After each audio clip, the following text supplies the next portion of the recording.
नमस्कार दोस्तों। यदि मुंबई सपनों का शहर है तो कोलकाता भी सिटी ऑफ जॉय है। यदि दिल्ली दिल वालों की है तो कोलकाता भी सुकून है। कल्चरल कैपिटल के नाम से मशहूर हमारा कोलकाता भारत की प्रमुख इकोनॉमिक सेंटर में से एक रहा है, जहां मैन्युफैक्चरिंग इंडस्ट्री से लेकर एग्रीकल्चर और लॉजिस्टिक में से महत्वपूर्ण यानी कि मेजर रोल प्ले करता है।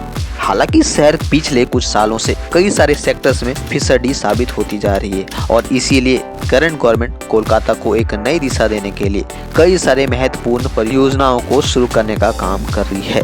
आइए देखते हैं कि वो कौन कौन से सेक्टर्स हैं जहां पे आज बड़े बड़े परियोजनाओं पर काम हो रहा है। बट उससे पहले चैनल को जरूर सब्सक्राइब कर लें, वीडियो को लाइक जरूर करें और अच्छा लगे तो चैनल को सब्सक्राइब भी करें। तो चलिए दोस्तों, वीडियो को शुरू करते हैं।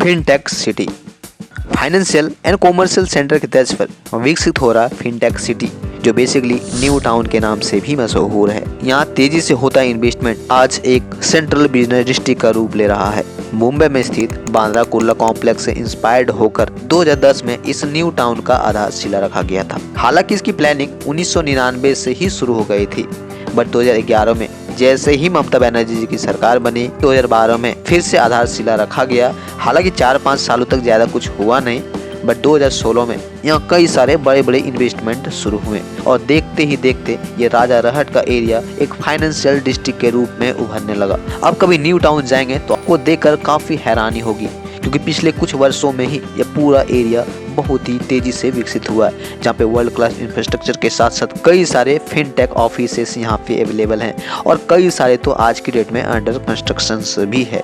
एक दिलचस्प बात यह है भी कि जो शहर सिर्फ 100 एकड़ में प्रस्तावित की गई थी, महज कुछ सालों में ही यह प्रोजेक्ट तकरीबन 23,000 एकड़ में फैल गया है। और आपको जानकर भी हैरानी होगी कि अभी फिलहाल जो न्यूज आ रही है उसमें 20,000 एकड़ लैंड और फ्यूचर एक्सपेंशन के लिए सर्वे भी किया जा रहा है। ऐसे में कहीं ना कहीं न्यू टाउन जो कि फिनटेक हब बनता जा रहा है, वो आने वाले समय में भारत की जो मेजर सिटीज हैं, चाहे बेंगलोर हो, हैदराबाद हो या फिर पुणे हो, इन सभी शहरों से कम्पीट करेगी। देखते हैं फ्यूचर में क्या होता है, बट जो अभी करंट सिचुएशन है उसके हिसाब तो लग रहा है कि आने वाले वक्तों में यह बहुत ही बेहतरीन शहर बनने वाला है, जहाँ पे फ्यूचर को ध्यान में रखते हुए ट्रांसपोर्ट से लेकर हेल्थ, एजुकेशन और एनर्जी से सेक्टर में काफी तेजी से काम हो रहा है। अगर मैं ट्रांसपोर्टेशन की बात करूं तो कोलकाता मेट्रो को भी इस शहर से कनेक्ट कर रही है। वहीं सॉल्ट सिटी को न्यू टाउन से कनेक्ट करने के लिए एक फ्लाईओवर भी बनाई जा रही है। लाइट रेल मेट्रो सिस्टम भी यहाँ पे प्रस्तावित करी गई है। फ्यूचर में यहाँ बस टर्मिनल से लेकर कई अन्य मोड ऑफ ट्रांसपोर्ट की इंफ्रास्ट्रक्चर इंट्रोड्यूस किया गया है। इस पर कभी मैं अलग से एक सेपरेट वीडियो जरूर बनाने की कोशिश करूंगा और बताऊंगा कि आज न्यू टाउन में कौन कौन सी कंपनीज इन्वेस्टमेंट कर रही है और कितने प्रोजेक्ट अंडर कंस्ट्रक्शन है। आपको जानकर बिल्कुल हैरानी होगी, इसीलिए प्लीज चैनल को सब्सक्राइब करके बेल आइकन जरूर प्रेस कर लें। कोलकाता का दूसरा प्रोजेक्ट है world trade centre. World trade centre association द्वारा मर्लिन ग्रुप के साथ एक कोलैबोरेशन में इंट्रोड्यूस किया गया कोलकाता का ट्रेड टावर बंगाल सहित पूरे ईस्टर्न भारत का एक महत्वपूर्ण परियोजनाओं के साथ साथ पहला ट्रेड टावर भी है। प्रोजेक्ट की सबसे खास बात है कि यहाँ आने से रोजगार तो बढ़ेगा ही, इन्वेस्टमेंट भी ज्यादा से ज्यादा आएगी, जिसे मर्लिन ग्रुप बना रही है। लोकेशन की बात करूं तो इसे सॉल्ट लेक सिटी सेक्टर 5 में बनाया जाना है। जो पूरा trade tower 3.5 million square feet में फैला होगा, जो टोटल 30,000 जॉब्स यहाँ पे क्रिएट करेगी। बनाने में तकरीबन 1500 करोड़ रुपए खर्च किए जाएंगे, जो कि मर्लिन ग्रुप इसे तैयार करेगी। ट्रेड टावर की बात करें तो इसका पूरा क्रेडिट ममता बनर्जी को जाता है, क्योंकि बताया जाता है कि 2000 ममता बनर्जी मुंबई के एक इवेंट में गई थी, जहां पर इसका प्रपोजल्स रखा गया था, जिसका सपना 2023 में पूरा होने जा रहा है। क्योंकि मर्लिन ग्रुप ने एक वीडियो शेयर करते हुए ये सारी अनाउंसमेंट किया है। अब देखते हैं ये ट्रेड टावर कब तक बनकर तैयार होती है। वैसे इसकी डेडलाइन 2026 दे रखी है।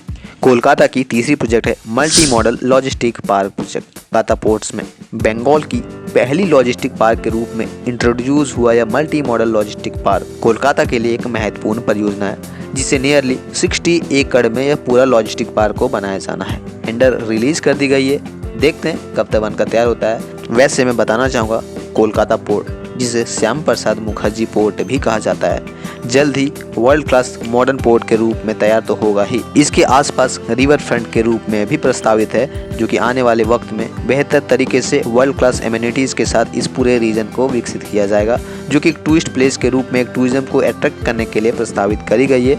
देखते हैं कब तक बनकर तैयार होती है। कोलकाता की नेक्स्ट प्रोजेक्ट है एक्सटेंशन ऑफ कोलकाता मेट्रो। दोस्तों जानकर हैरानी होगी कि भारत का पहला मेट्रो 24 अक्टूबर 1984 को शुरू हुआ था। यह मेट्रो कोई और नहीं बल्कि कोलकाता मेट्रो ही है। बस दुख की बात यह है कि इतना पुराना मेट्रो होने के बावजूद भी आज कोलकाता का मेट्रो एक्सपेंड नहीं कर पाया। फिलहाल दिल्ली, बेंगलोर, चेन्नई और हैदराबाद कोलकाता मेट्रो से कहीं आगे है। और इसीलिए मैंने शुरू में ही कहा कि कई सारे सेक्टर्स है जो पिछले कुछ सालों में देखा गया कि कोलकाता में कहीं ना कहीं गिरावट आई है। उनमें से एक ये कोलकाता मेट्रो भी है। कोलकाता मेट्रो भले ही अब तक इतना परफॉर्म नहीं कर पाई, बट अब परेशान होने की बात नहीं है, क्योंकि इंडियन रेलवे और KMRC यानी कि कोलकाता मेट्रो रेल कॉर्पोरेशन तेजी से कोलकाता मेट्रो को एक्सपेंशन करने का काम कर रही है। फिलहाल Kolkata metro 2 active line, green line और ब्लू लाइन के रूप में ऑपरेट करती है। Green line salt lake sector 5 से फूल बागान तक जाती है, वहीं दूसरा कॉरिडोर ब्लू लाइन जो दक्षिणेश्वर से कवि सुभाष तक जाती है। वहीं जो फिलहाल अंडर कंस्ट्रक्शन यानी कि जो एक्सपेंशन हो रहा है, जानकारी के अकॉर्डिंग ग्रीन लाइन स्प्लेंडेड तक अंडरग्राउंड मेट्रो के रूप में कनेक्ट करेगी, जो भारत की पहली अंडर वाटर मेट्रो भी होगी। वहीं पर्पल लाइन के रूप में जोका से जरतल्ला तक काम हो रहा है। येलो लाइन में नौपोरा से बरसात, पिंक लाइन में बरानगर से बरकपुर, ये सभी ऐसे लाइन है जिस पर आज की डेट में या अंडर कंस्ट्रक्शन या फिर प्रपोजल फेज में है। बट जो लेटेस्ट न्यूज है, जनवरी 2024 तक ऑरेंज लाइन के अंतर्गत बन रहा मेट्रो स्टेशन जो कवि सुभाष से हेमंता मुखोपाध्याय के बीच का सेक्शंस ओपन होने जा रहा है, जो आज की डेट में ऑलमोस्ट कंप्लीटेड है। यहाँ पे ट्रायल रन भी कर रही है। उम्मीद करेंगे जनवरी 2024 में ओपन हो जाए और ऐसे ही धीरे धीरे करके कोलकाता मेट्रो का एक्सपेंशन होता रहे, क्योंकि आने वाले वक्त में कोलकाता मेट्रो निश्चित तौर पर कोलकाता के लाइफलाइन की तरह काम करेगी। वहीं इसके अलावा कोलकाता में आज कोलकाता सिलीगुड़ी एक्सप्रेसवे, कोलकाता ट्रॉली बस प्रोजेक्ट, कोलकाता एयरपोर्ट का एक्सपेंशन, कोलकाता न्यू टाउन का एक्सपेंशन, कोलकाता न्यू टाउन में लुल्लू मॉल जो कि भारत की सबसे बड़ी मॉल के रूप में प्रस्तावित करी गई है, और इसके अलावा सैकड़ों ऑफिस कॉम्प्लेक्सेस जो इस पूरे शहर को ट्रांसफॉर्म करने की भी काबिलियत रखती है। ऐसे में देखते हैं इन सभी परियोजनाओं पर कोलकाता कितना काम कर पाता है, कितना डेवलप कर पाता है। ये तो बात की बात है, पर निश्चित तौर पर ये कई सारे रोजगार क्रिएट करेंगे जो कोलकाता को कहीं आगे ले जाएगा। वैसे मैं न्यू टाउन पर जल्द ही एक वीडियो लाने वाला हूँ, बट फिलहाल आपको ये वीडियो कैसी लगी कमेंट सेक्शन में ज़रूर बताना। और हाँ, अगर अच्छी लगी तो वीडियो को लाइक कर, चैनल को सब्सक्राइब कर, दोस्तों को भी शेयर करें। जय हिंद दोस्तों।